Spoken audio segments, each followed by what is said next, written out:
Hi everyone. So process theory of motivation को continue करते हुए हम आज जो है इक्विटी थ्योरी ऑफ मोटिवेशन लेने वाले हैं।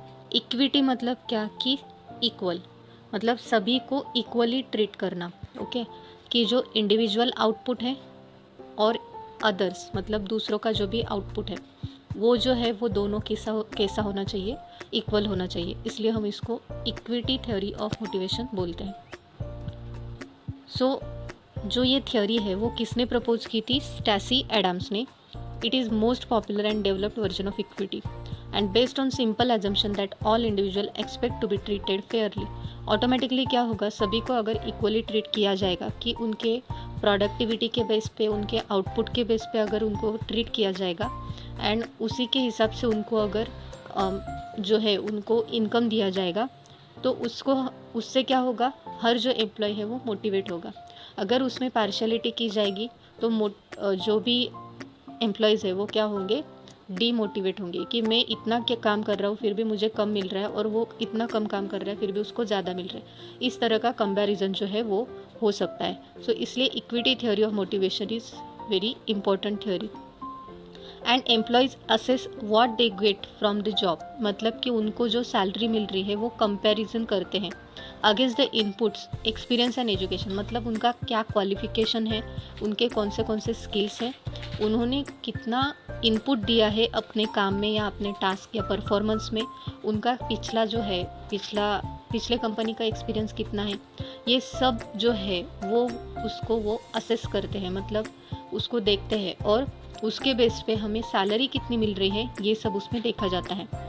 Okay, so they compare there outcome input ratio with outcome input ratio of other relevant individuals. Ratio का मतलब क्या कि जैसे हमने यहाँ पे देखा, ये जो फॉर्मूला है individual output and individual input, मतलब ये मिस्टर ए है, इसका ये आउटपुट है और उसको डिवाइड अगर हम इनपुट से करेंगे तो वो उसका जो रेशो आएगा, सपोज करो फॉर एग्जांपल उसका रेशो है वो 5 आया या 50 आया एंड यहाँ पे अदर्स मतलब दूसरे के साथ अगर वो कंपेयर करेगा तो उसका भी कितना आना चाहिए, 5 ही आना चाहिए। सो इसी को हम बोलते हैं रेशो। अभी यहाँ पे है सिंपल वे कि individuals outcome input and others, मतलब ये जो दोनों हैं वो अगर इक्वल होंगे तो हम क्या बोल सकते हैं कि ये स्टेट ऑफ इक्विटी है। इसी पे हमारी जो अभी की जो थ्योरी है वो फोकस्ड है।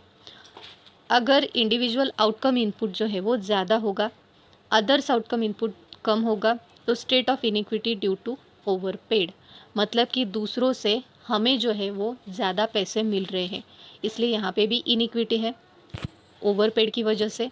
एंड इंडिविजुअल्स आउटकम इनपुट जो है वो कम है, मतलब हमें दूसरों से कम पे किया जा रहा है, तो यहाँ पे भी इनिक्विटी है। मतलब हमें किसको फॉलो करना है इस थ्योरी के हिसाब से, जो इंडिविजुअल आउटकम इनपुट है वो किसके साथ इक्वल होना चाहिए, अदर्स आउटकम इनपुट के साथ। So that is why it is called as state of equity.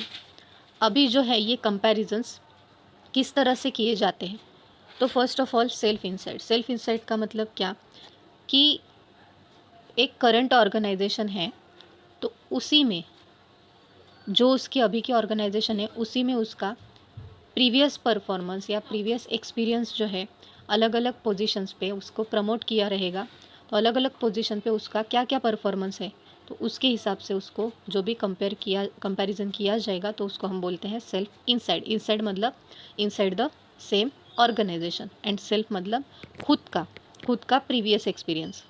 उसके बाद सेल्फ आउटसाइड मतलब जो भी उसका एक्सपीरियंस है प्रीवियस एक्सपीरियंस, तो इसके पहले उसने जिस भी पहली ऑर्गेनाइजेशन में काम किया रहेगा तो उसके साथ उसका कंपैरिजन होगा। उसके बाद है अदर इनसाइड, मतलब कि अदर इनसाइड मतलब कि जो करंट ऑर्गेनाइजेशन अभी है, तो करंट ऑर्गेनाइजेशन में जो भी एम्प्लॉयज़ है तो खुद का जो कंपैरिजन है वो दूसरे एम्प्लॉयज़ से किया जाएगा in the same organization. And other outside मतलब क्या कि कंपैरिजन जो है विथ अनदर इंडिविजुअल, मतलब दूसरे इंडिविजुअल से किया जाएगा जो ऑर्गेनाइजेशन हमारी करंट ऑर्गेनाइजेशन नहीं है। ठीक है, अदर आउटसाइड मतलब आउटसाइड ऑर्गेनाइजेशन जो भी रहेगी तो उसमें जो भी एम्प्लॉय या इंडिविजुअल रहेगा उसके साथ कंपैरिजन किया जाएगा। तो आई होप आपको ये जो कंपैरिजन है वो किस तरह से होते हैं ये आपको पता चल जाएगा। यहाँ पे हमें जो टाइटल दिया है उसी से समझ में आता है कि किस तरह से कंपैरिजन जो है वो किया जाता है। But mostly the focus of this theory is mainly on equity of all individuals in the particular organization of the company. Means जो इक्विटी है किसके बेसिस पे रहेगी, जो सैलरी है, जो प्रमोशन है, जो उनका प्रोडक्टिविटी है, जो उन्होंने इनपुट दिया है, तो इसके हिसाब से ही उनको जो आउटकम है वो मिलना चाहिए, इक्वल आउटपुट मिलना चाहिए, फेयर ट्रीटमेंट सभी एम्प्लॉयज़ के साथ होनी चाहिए। सो that is for all today. I hope आपको ये वीडियो अच्छा लगा होगा। अगर अच्छा लगा हो तो लाइक एंड सब्सक्राइब ज़रूर कीजिए और अपने दोस्तों के साथ ज़रूर शेयर कीजिए। Thank you so much for watching. Stay safe, stay healthy.